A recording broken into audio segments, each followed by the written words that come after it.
Welcome.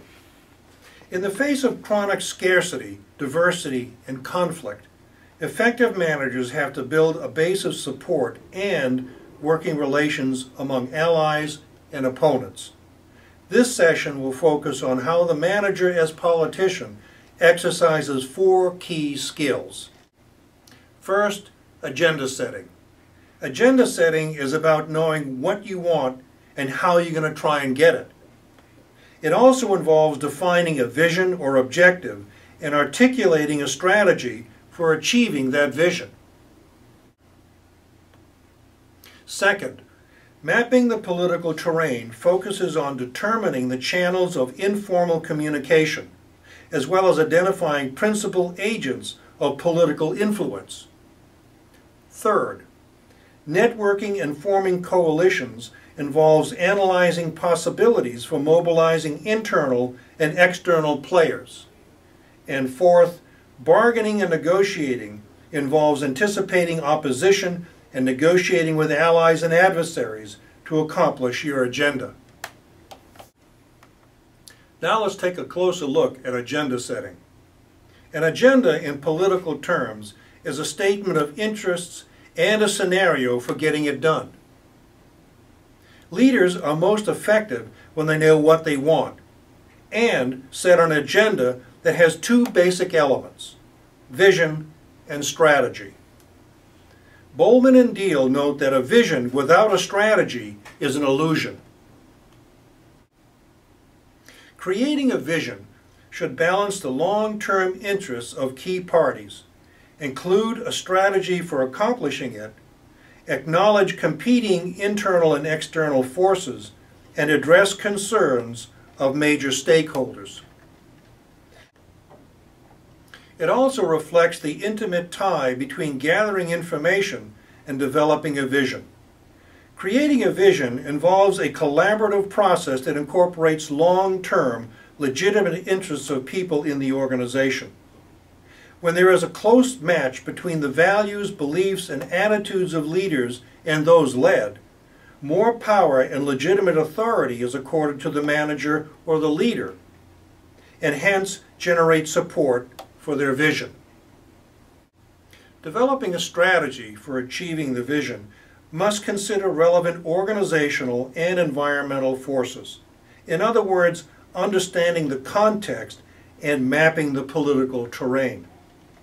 Force field analysis may help identify the driving and restraining forces and help you ascertain whether or not you'll be able to implement your agenda. Let's take a brief look at what we mean by mapping the terrain. Acting politically to advance your agenda requires a good understanding of the players, who's in the game, power, who has it, how much, and whether they will use it, and interests, what does each player want. These elements help describe the political force field. The idea of force field analysis was developed by Kurt Lewin as a useful tool to help understand change and equilibrium in organizations. His model includes mapping 2 opposing sets of forces, driving forces and restraining forces. Driving forces are those that support your agenda. Restraining forces are those that oppose or resist your initiative. When they're in balance, we have equilibrium or no change.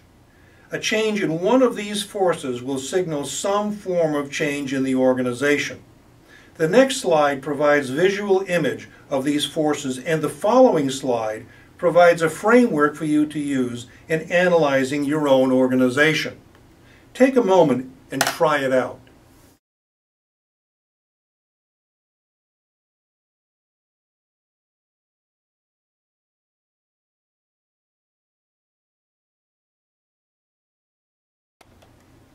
There are several agenda-building strategies that you may find useful. Leaders must be familiar with the major stakeholders and know their values, goals, and needs. To accomplish this, you'll need to be an active listener. Covey said that you have 2 ears and 1 mouth, and you should use them in proportion. Agendas that focus on launching an innovation or change initiative must address concerns of organizational members. When the manager or leader articulates congruency between the present direction of the organization and the proposed change, stakeholders may support it. Lindblom developed the theory of incrementalism in policy and decision making. He posits that change is under most circumstances evolutionary rather than revolutionary. He suggests that many small policy changes that are enacted over time may add up to a more significant policy change. In addition, incremental changes are more acceptable to participants than large, dramatic changes. Network and coalition building are the touchstones of effective politics. Cotter identifies 4 basic steps for handling the political dimensions of managerial work. First, identify relevant relationships. Who needs to be led? Second, assess who might resist cooperation. Why are they resisting? How strongly are they opposed? Determine where the leadership challenges will be. Third, develop relationships with people to facilitate communication and educate others as part of the negotiating process to reduce resistance. And fourth, if this step fails, you may have to use either more subtle or more forceful methods. Save your big guns for last. The political frame emphasizes that the leader needs a power base to enact their agenda. That can only be accomplished with the support of large numbers of people. The higher the level of leadership, the greater the need to be viewed as credible and competent by others who will support your agenda. Here are some specific tasks that you'll need to complete. Task 1. Identify those who can help you. Task 2. Develop relationships with key people, interest groups, and coalitions. Task 3. Promise rewards or resources for their support. Task 4. Get the blessing from those above you in the organization who have the most influence on decisions on the issue at hand. Present a polished, substantive, and technically correct overview because senior administrators will have to determine, first, is it a good idea? And second, how will my constituents react to it? Task 5. Formalize the coalitions and report back to your superiors specific plans for pursuing the project. You need friends and allies to get things done, but you also need to be careful not to underestimate or provoke people when you don't know how much power they have or who their friends are. Making this mistake may end your change effort or even jeopardize your career. As I mentioned, bargaining and negotiating are central to being politically effective. Bargaining is central to decision-making processes in organizations, and negotiation is called for whenever 2 or more parties have some interests in common and other interests in conflict, yet they need to reach an agreement. In many respects, both bargaining and negotiations involve working with coalitions. A caveat of working with coalitions is that they tend to shift membership depending on the issue at hand. In other words, those you oppose today may be valued allies tomorrow. So keep your focus on the issue and don't alienate opponents, and above all, avoid personal ad hominem attacks. The whole point of effective politics is getting to yes. One of the best known win-win approaches to negotiation was developed by Fisher and Urey in their 1981 book, Getting to Yes. They contend that managers tend to use positional bargaining and fail to reach agreement. In positional bargaining, managers take a position and then make concessions. This approach produces poor outcomes. Fisher and Urey argue that principled bargaining is more successful and built around 4 strategies. First, separate the people from the problem. In other words, avoid anger and personal attacks and focus on the problem and its merits. Second, focus on interests, not on positions. In other words, don't lock into a position because you might overlook ways to achieve your goal. Third, invent options for mutual gain. In other words, look for new possibilities that might bring advantages to both sides. And fourth, insist on standards of fairness for both sides in terms of substance and procedures.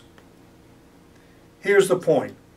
Focus on finding solutions that are acceptable to both sides. In other words, win-win. Now let's look at value claiming as a negotiating strategy.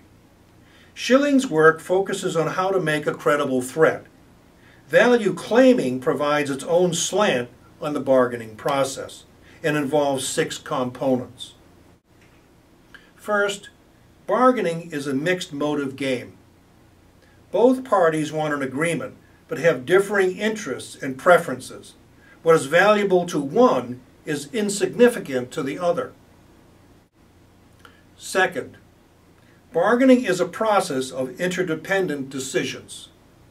What each party does will affect the other, and each party wants to predict what the other will do while limiting the other's ability to reciprocate.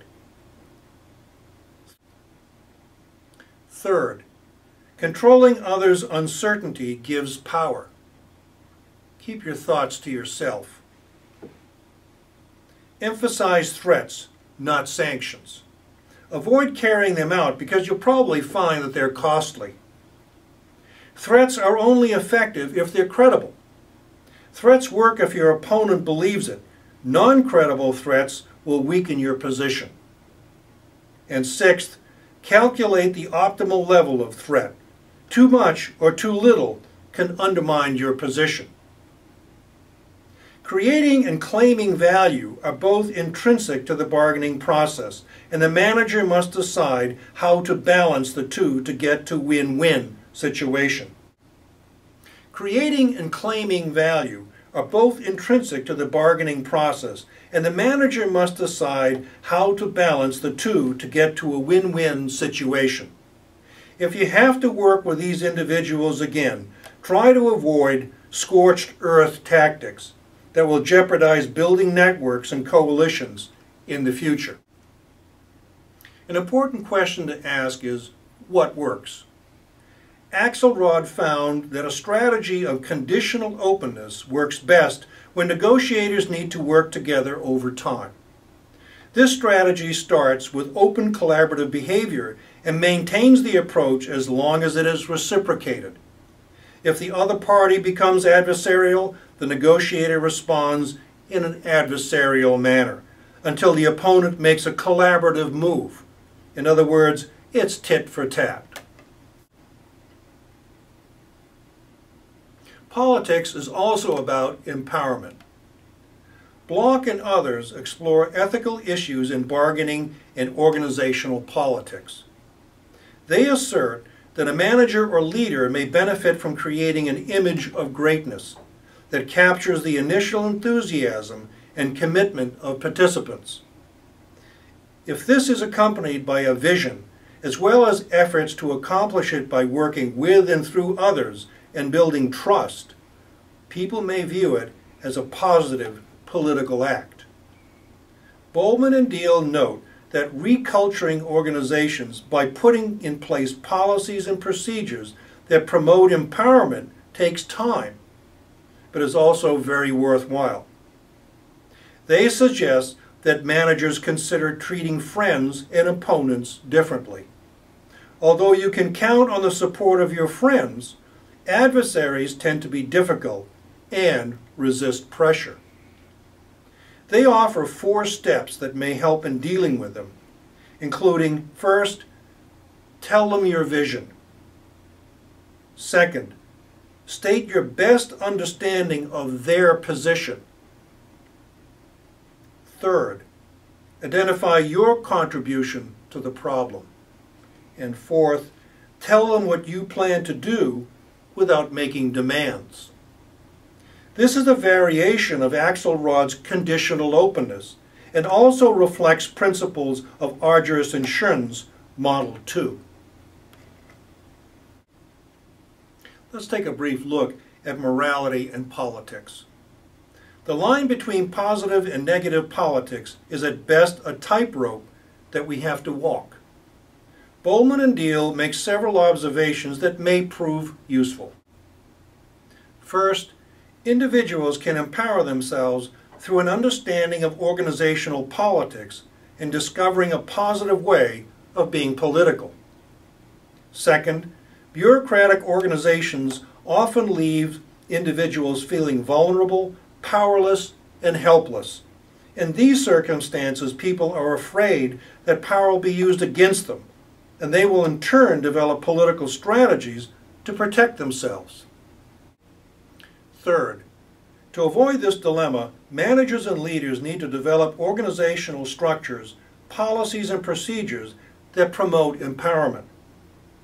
In turn, leaders will be empowered by those led. Lax and Sabinius see ethical issues as inescapable quandaries, but also provide a set of questions that may be used to assess a manager or leader's actions. First, ethical criteria. Are they used in bargaining and organizational politics? Second, mutuality. Are all parties operating under the same understanding of the rules? Third, generality. Does a specific action follow a principle of moral conduct applicable to all comparable situations? Fourth, openness. Are we willing to make our decisions public? And fifth, caring. Does this action show care for the legitimate interests of others? Although these questions don't constitute a comprehensive ethical framework, they do provide a set of principles that may be used to judge whether or not your actions are moral. In sum, the question is not whether organizations are political, but what kind of politics they will encompass. Politics can be sordid and destructive, but they can also be a vehicle for achieving noble purposes. But to accomplish these ends, managers need to develop the skills of constructive politicians, including having the capacity to fashion an agenda, map the terrain, create a network of support, and negotiate with allies and adversaries. Their ability to collaborate with others, understand the importance of long-term relationships, as well as their own values and ethical principles, will in large measure determine their success in managing organizational change and innovation.